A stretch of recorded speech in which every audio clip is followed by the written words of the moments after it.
Satu prinsip ini bakal bantu kamu buat yang sering nunda-nunda kerjaan. Sebelumnya, selamat datang dulu di 30 Days Challenge Jago Ngomong Depan Kamera. Di mana di series ini, aku akan share progresku dari hari pertama sampai hari ke-30 nanti. Nanti kita sama-sama lihat ya, apakah ada perkembangannya atau enggak. Kita sama-sama lihat di hari ke-30. Nah, untuk pembahasan kali ini menarik nih, yaitu tentang prokrastinasi. Atau buat kamu yang sering menunda-nunda kerjaan. Nah, sedikit cerita dulu buat backgroundnya, latar belakangnya. Jadi aku bikin series ini itu kan ya hampir setiap hari ya. Aku bikin videonya hampir setiap pagi, aku lakukan. Bahkan ada beberapa video yang aku take sehari 2. Kayak beberapa sih, ya cuma 1 atau 2 video yang aku take sehari 2. Nah itu kan butuh keinginan dan motivasi yang tinggi dulu ya buat melakukan kegiatan itu. Tapi sebenarnya ada satu prinsip sederhana yang bisa kamu cobain, kamu praktekin untuk segala aktivitas, segala kerjaanmu. Mau itu kerjaan kantoran, mau itu kerjaan freelance, atau kerjaan ngerekam-rekam video konten kayak gini, bisa kamu terapkan ini juga. Sebenarnya prinsipnya simpel. Aku namain ini prinsip just do it principle, atau do something principle aja deh. Do something principle. Ini aku terinspirasi dari Mark Manson. Dia adalah salah satu author, penulis, dan YouTuber yang punya buku, mana ya bukunya?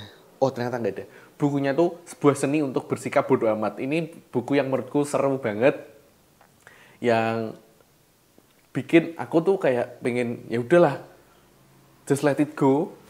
Kita pekerjakan apa yang kita bisa kerjakan, terus hal-hal di luar itu ya itu kita nggak bisa atur, kayak prinsip-prinsip stoikisme gitu, tapi dengan bahasa yang lebih kasar, lebih nampol gitu. Itu bukunya Mark Manson.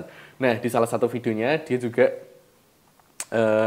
bikin video tentang cara untuk menunda prokrastinasi atau menunda-nunda kerjaan, yaitu dengan do something principle. Ya, prinsip ini sebenarnya sederhana.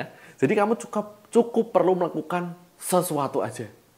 Sesuatunya apa? Ya bebas, itu sesuai dengan apa yang kamu kerjakan aja. Misal kalau aku sendiri, aku adalah seorang content creator yang kerjaannya harus bikin video setiap harinya. Terus aku hari ini tuh lagi males banget. Mau ngerekam video juga, kayaknya males banget nih. Aku nggak sempet deh kalau bikin video hari ini. Tapi jangan-jangan itu cuma hanya komplainmu, hanya keluhanmu aja. Padahal kamu cukup lakuin prinsip sederhana ini, kamu jadi bisa menyelesaikan satu video. Contohnya aku tadi yang lagi males-malesan, nggak pengen bikin video. Ya udahlah, aku pergi dulu ke tempat kerjaku ini, ke kamar ini, terus do something. Apa yang bisa aku lakukan ya? Mungkin aku bikin poin-poinnya dulu. Poin-poin yang pengen aku omongin tuh apa? Nah, terus aku tulis poin-poin, habis aku tulis poin-poin, aku mulai rekam aja. Ya udah, let it go aja. Aku ya sembarang lah, aku pengen ngerekam aja, mencoba untuk ya udah melakukan sesuatu, dan ternyata ini udah berapa menit nih. Nah, udah beberapa menit berjalan dan video udah hampir jadi. Nah, itu gunanya untuk punya prinsip do something principle ini. Prinsip sederhana yang bisa kamu lakukan. Contoh lainnya ya. Contoh lain misal kamu lagi skripsian ya. Biasanya kan orang-orang yang kuliah kan harus menyelesaikan skripsinya, tentu saja kan ya. Kalau dulu aku skripsiannya membuat sebuah cerita dalam bentuk novel gitu, panjang banget, soalnya aku seorang sastra Inggris. Nah, itu dulu ya. Misal lagi skripsian terus males banget, aduh aku mau bikin apa ya, harus tulis apa ya. Terus kita mulai dari hal yang paling sederhana dulu, do something yang sederhana dulu. Aku pengen nulis untuk latar belakangnya dulu deh. Latar belakangnya aku pengen, malas banget, tapi cobalah aku nulisnya 1 kalimat dulu. Terus tanpa dirasa, tanpa kita rasain, ternyata motivasi itu muncul seketika ketika kita mulai nulis 1 kalimat itu. Dari 1 kalimat mulai untuk lanjutin dari 1 paragraf, dari 1 paragraf ke 1 lembar, dan seterusnya. Jadi dari hal sederhana, hal kecil ini ternyata bisa mengubah hidup kita, bisa mengubah cara kita untuk bekerja jadi lebih produktif lagi dengan hal yang sederhana. Mungkin kebanyakan orang mikir gini, aku tuh butuh motivasi yang besar dulu, aku butuh keinginan yang besar dulu, tolong kasih aku motivasi, tolong kasih aku wejangan, biar aku bisa melakukan aksi, biar aku bisa melakukan kegiatanku, aktivitasku, kerjaanku. Nah, tapi sebenarnya itu kebalikannya ya. Kadang tuh hal-hal kayak gitu malah sering kalinya cuma dibikin sebagai alasan aja, cuma dibikin sebagai tamengnya aja untuk menunda-nunda kerjaan. Mereka nggak dapat motivasi, nggak dapat mimpi yang pengen mereka dapatkan. Padahal sebenarnya kalau kita balik sedikit ya, dari yang tadi ya motivasi terus berubah menjadi aksi. Coba kita balik dari aksi dulu, nanti bisa jadi motivasi. Seperti contoh-contoh yang udah aku share tadi, udah aku ceritakan tadi.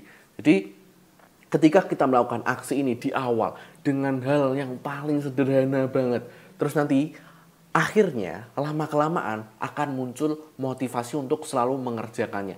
Dan ini bakal berputar terus nih ya. Maksudnya berurutan terus. Dari aksi jadi motivasi, terus jadi aksi lagi, terus jadi motivasi lagi, terus jadi aksi lagi, dan seterusnya. Jadi dengan hal sederhana ini kayak mantep banget untuk kamu cobain. Apalagi aku nih ya, aku yang setiap hari bikin konten gini sebenarnya juga capek.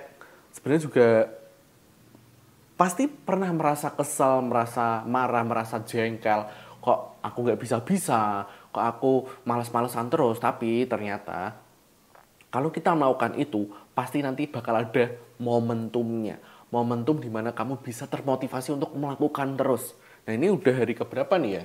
Kayaknya hari ke-13 deh. Hari ke-13 aku bikin konten ngomong di depan kamera.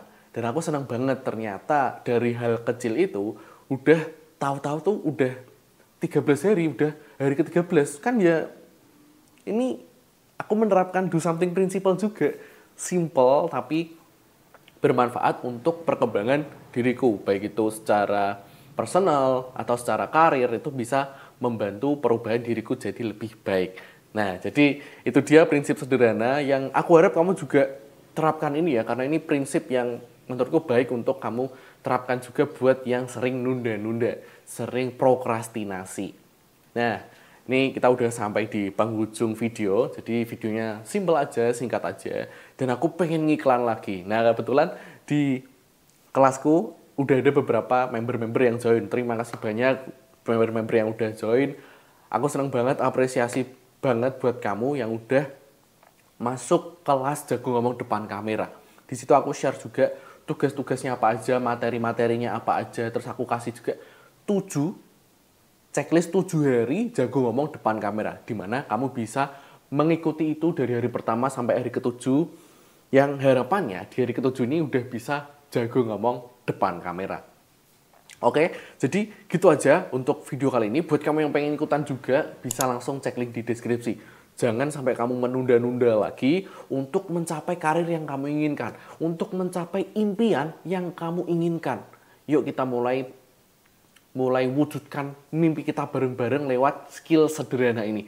Skill kecil yang nanti bisa bantu kita untuk mencapai tujuan-tujuan besar lainnya. Ya, jadi itu udah aku kemas secara baik. Kalau kamu pengen ikutan, boleh langsung cek link di deskripsi. Nanti bakal diurus sama sistemnya langsung kok. Oke? Segitu dulu untuk video kali ini. Terima kasih udah ngikutin sampai akhir. Terima kasih udah nonton sampai detik ini. Buat kamu yang pengen diskusi, boleh langsung ditulis di kolom komentar. Kita ketemu lagi di kelas atau di video selanjutnya. Terima kasih.